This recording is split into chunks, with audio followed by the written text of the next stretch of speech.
আর সময়ের মধ্যে পৃথিবীর সবচেয়ে গুরুত্বপূর্ণ সময়, যেই সময়টা কখনোই অলসতায় কাটানো উচিত নয়, সেটি হচ্ছে ফজরের পরের সময়।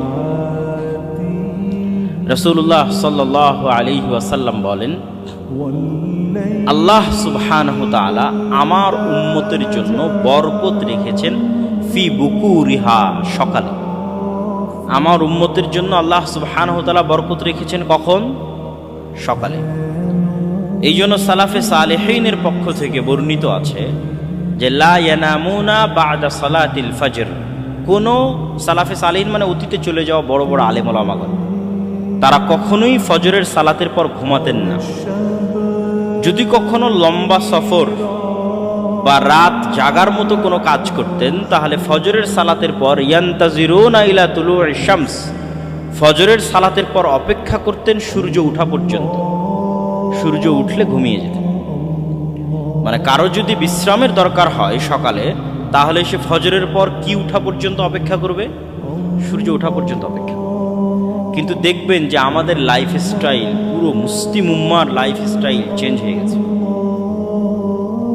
পাশ্চাত্য বা ওয়েস্টার্ন কালচার কর্তৃক প্রভাবিত হয়ে আমরা দিন দিন, এবং মোবাইলের মতো ডিভাইসের সাথে আমাদের যে অ্যাডিকশান, আসক্তি, এই আসক্তির কারণে আমরা রাতকে গভীর থেকে গভীরতর করছি।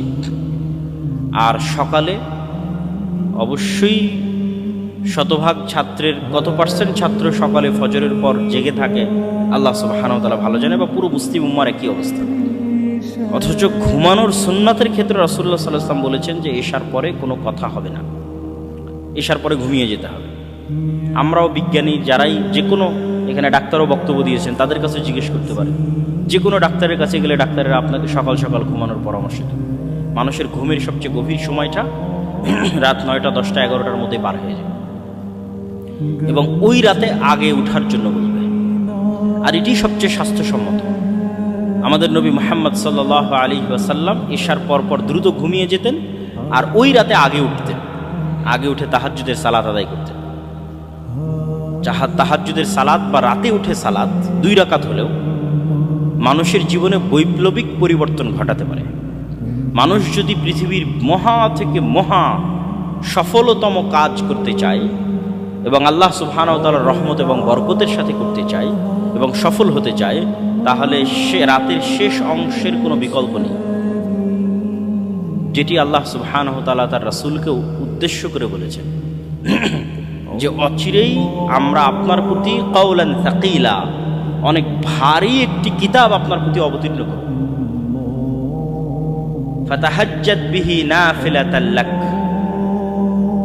অচিরেই আল্লাহ সুবহানাহু ওয়া তাআলা আপনাকে গুরু দায়িত্ব প্রদান করবেন। ওই গুরু দায়িত্ব পালন করা যেন আপনার জন্য হালকা হয়, সহজতর হয়, এই জন্য আপনি অভ্যাসী হন রাতে সালাত আদায় করতে।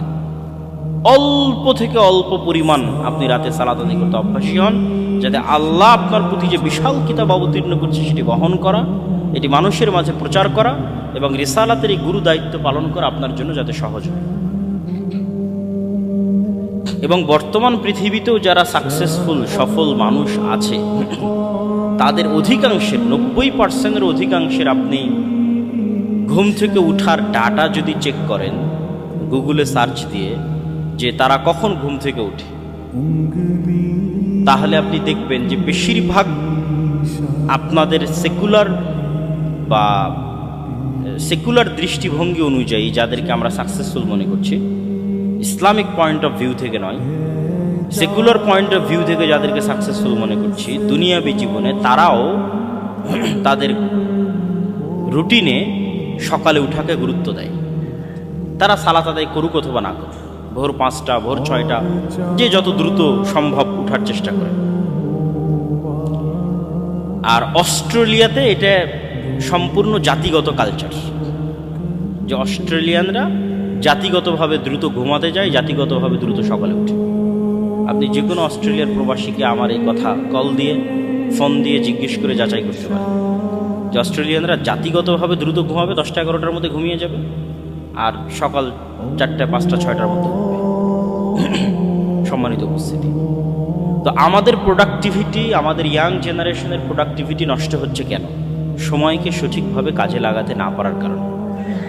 আর এই প্রোডাক্টিভিটি নষ্ট হওয়ার ফলে, যেমন রাসূলুল্লাহ সাল্লাল্লাহু আলাইহি ওয়াসাল্লামের যে হাদিসগুলো, ফজরের সালাত কেন্দ্রিক যে হাদিসগুলো আছে, সেই হাদিসগুলো যদি পড়েন তাহলে আপনি প্রোডাক্টিভিটির একটা কিছু হলেও আলামত সেই হাদিসগুলোতে পাবেন।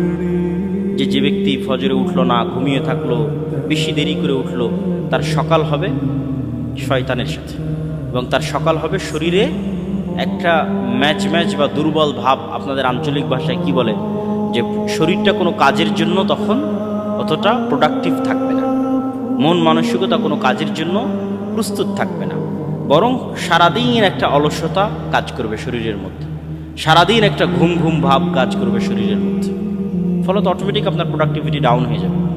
কিন্তু আপনি যদি ফজরে উঠেন, ওযু করেন, সালাত আদায় করেন, একটু ব্যায়াম করেন, এক্সারসাইজ করেন, একটু কোরআন তেলাওয়াত করেন, তাহলে আপনি পৃথিবীর যে পেশাতেই থাকেন, যে পেশায় থাকেন, as a student, as a teacher, businessman, যে কোনো পেশা, সেই পেশায় আপনি অবশ্যই অন্য আর 10 জন যারা আপনার প্রতিযোগী আছে তাদের চাইতে আপনি এগিয়ে থাকবেন, শতভাগ এগিয়ে থাকবেন।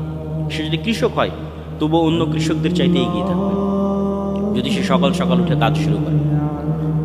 এবং স্টুডেন্টরা তাদের লাইফে এটি পরীক্ষা করে দেখতে পারে যে যেই দিন আপনি ফজরকে কাজে লাগাবেন, সকালকে কাজে লাগাবেন, সেই দিন দেখবেন যে আপনার সারাদিনের সকল কাজ মনে হবে জোহরের আগেই শেষ হয়ে গেছে। বিশেষ করে ছুটির দিনগুলোতে যদি আপনি পরীক্ষা করে দেখেন যে আজকে অনেক কাজ হাতে নিয়ে আপনি বসেছেন পড়ার টেবিলে, দেখবেন ফজরের সময় বা ফজরের আগে উঠে বসেছেন, দেখবেন জোহর হতে হতে এত বেশি পরিমাণ আপনার পড়া হয়ে গেছে, এত বেশি পরিমাণ কাজ শেষ হয়ে গেছে, যেটি আপনি ভোর 10টায় বা 11টায় বা 9টা 10টায় উঠে শুরু করলে রাত 12টা 1টা পর্যন্ত করেও শেষ করতে পারতেন না, সেটি ওই দিন জোহরের আগেই শেষ হয়ে গেছে।